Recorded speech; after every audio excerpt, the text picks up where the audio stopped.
আসসালামু আলাইকুম, আমি ডক্টর নাজমুল। আজকে আমাদের পেশেন্টের যে সমস্যাটা ছিল, স্ক্রিনে আপনারা ওকে দেখতেই পাচ্ছেন। ওর একদম প্রাইমারি স্টেজের সমস্যাটা ছিল হচ্ছে কি, হঠাৎ করেই ও হাঁটতে পারতেছে না। এখন বিড়ালের ছোট বাচ্চা আপনারা হঠাৎ করেই দেখবেন কি যে হাঁটতে পারে না, এটার পেছনে অনেকগুলা কারণ জড়িত থাকে। এখন আমি যদি একটা একটা করে আপনাদেরকে ওই কারণগুলো একটু বলি, তাহলে হয়তো বা এই ব্যাপারটা কেন হয়েছে এটা আপনাদের বুঝতে সুবিধা হবে। মোস্ট অফ দ্য টাইমই দেখা যায় যে বডিতে যেসব বিড়ালের বাচ্চা হচ্ছে একটু দুর্বল থাকে, মায়ের বুকের দুধ ঠিক মতো টেনে খেতে পারে না, তাদের ক্ষেত্রে বডিতে হচ্ছে গ্লুকোজের লেভেল কমে যায়।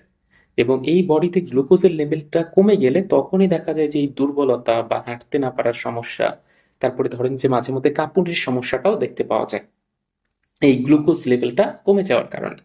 এছাড়াও ওই যে বললাম, মায়ের বুকের দুধ না খাইলে পর্যাপ্ত পরিমাণে নিউট্রিয়েন্ট গুলো তো আলটিমেটলি ওদের বডিতে যায় না। তখন ওদের এই যে হাড়ের যে ডেভেলপমেন্টটা ছিল, এই ডেভেলপমেন্টটা কিন্তু আর তখন প্রপারলি হইতে পারে না।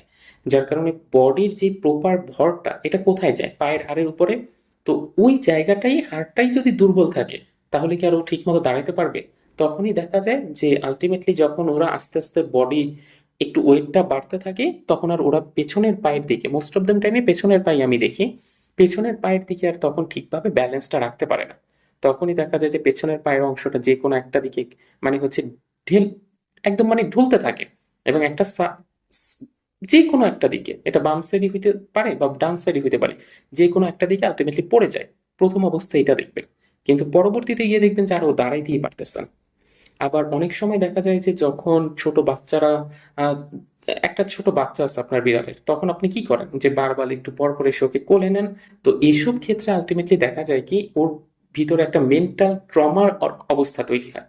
এখন এই যে যখন মেন্টাল ট্রমার অবস্থা তৈরি হয়েছে বা মানুষের কোনো হাতের একটা চাপ খাইছে, তখনই দেখা যায় যে আলটিমেটলি সমস্যাটা এক্ষেত্রে দেখা যায় যে স্পাইনাল ইনজুরি হয় বা ফ্র্যাকচার হয়ে যায় কোনোভাবে, বা ডিসলোকেশন টাইপের যে সমস্যাগুলো আমরা বলি, এই ধরনের সমস্যাগুলো এক্ষেত্রে তৈরি হয়। তো এইসব ক্ষেত্রেই হঠাৎ করে দেখবেন যে আপনি কোলে নিচ্ছিলেন, ও একটা চাপ খাইছে আপনার হাতে, তারপর থেকে আর দাঁড়াইতে পারতেছে না। এইটা হচ্ছে আরেকটা কারণ। আর মোস্ট অফ দেম যে কারণটা হচ্ছে এর পেছনে জড়িত থাকে, সেটা হচ্ছে কি যে কনজেনিটাল ইস্যু, দ্যাট মিনস হচ্ছে জন্মগত সমস্যা। কিছু বিড়ালের আলটিমেটলি হচ্ছে সেরিব্রাল হাইপোপ্লাসিয়া থাকে। তো ওদের ক্ষেত্রে দেখা যায় যে কনজেনিটাল ইস্যু থেকেই আলটিমেটলি মোস্ট অফ দ্য টাইমে হয়। তার মানে হচ্ছে কোনো কারণ ছাড়াই জন্মগতভাবেই আলটিমেটলি ওর এই সমস্যাটা তৈরি হচ্ছে। এবং ওর বডির পেছনের অংশের ব্যালেন্স কম, ও হচ্ছে পা যখন হাঁটে তখন ছড়ায়া হাঁটে, বা হচ্ছে ওর মাথার অংশটা কাঁপতে থাকে, ঠিক মতো বডির ব্যালেন্স দিতে পারতেছে না। এগুলা সবগুলোই হচ্ছে সেরিব্রাল হাইপোপ্লাসিয়ার বেসিক্যালি লক্ষণ। তো এখন কি কারণে হয়েছে এটা আসলে আপনি যখন ভেটের কাছে নিয়ে যাবেন, ভেট তখন হচ্ছে প্রপারলি ডায়াগনোসিস করবে, করে আপনাকে তারপরে বলতে পারবে যে ইজ ইট, এটা কি ভিটামিন বা কোনো মিনারেলস এর অভাব, নাকি এটা কনজেনিটাল ইস্যু, নাকি এটা কোনো ট্রমার কারণে হয়েছে, নাকি এটা পুষ্টিহীনতার কারণে হয়েছে। এই জন্য এই ধরনের সমস্যা ফেস করলে আপনি যদি প্রথম অবস্থায় ভেটকে দেখান, তাহলে অল্প কিছু মেডিসিনই দেখা যায় যে এটা আসলে ঠিক হয়ে যায়। এখন ধরেন যে এইটার যে ট্রিটমেন্ট পারপাসটা হয়, সেটা ঠিক হইতে কতদিন লাগে? এটা যদি ধরেন নর্মাল আলটিমেটলি কোনো ভিটামিন বা মিনারেলস এর অভাবে হয়ে থাকে, সেক্ষেত্রে খুব অল্প সময়ের মধ্যেই হচ্ছে এটা রিকভারি করে যাবে। কিন্তু ওই যে জন্মগত যে সমস্যাটা, এটার ক্ষেত্রে আপনাকে আমি যেই ট্রিটমেন্টগুলো করি, সেক্ষেত্রে দেখা যায় কি long time ultimately medicine continue করা লাগে। লং টাইম বলতে কারো কারো ক্ষেত্রে এরকমও হয়েছে 25-26 দিনও আপনাকে ধৈর্য ধরে মেডিসিন কন্টিনিউ করতে হবে। একটা সার্টিন টাইম পরে গিয়ে এটা আসলে ঠিক হবে। আবার অনেক ক্ষেত্রে দেখা যায় যে এটা ঠিক নাও হতে পারে। এই জন্য আপনি যখন হচ্ছে ভেটের সাথে কথা বলতেছেন, ভেট যখন প্রপারলি ডায়াগনোসিস করতে পারতেছেন যে হ্যাঁ এটা আসলে কোন ধরনের সমস্যা হয়েছে, তখন আপনাকে আসলে এটা বলতে পারবে যে হ্যাঁ এটা ঠিক হইতে কতদিন লাগবে বা এটা আদৌ কি ঠিক হবে কিনা।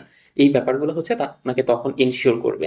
তো ভেটের কাছে যখন নিয়ে যাবেন, ভেট তখন কি কি ফিজিক্যাল এক্সামিনেশন করতে পারেন, উনি ওর বডি টেম্পারেচারটা দেখবে, পেছনের পায়ের নার্ভগুলা কিরকম ভাবে অ্যাক্টিভ আছে এই ব্যাপারটা দেখবে।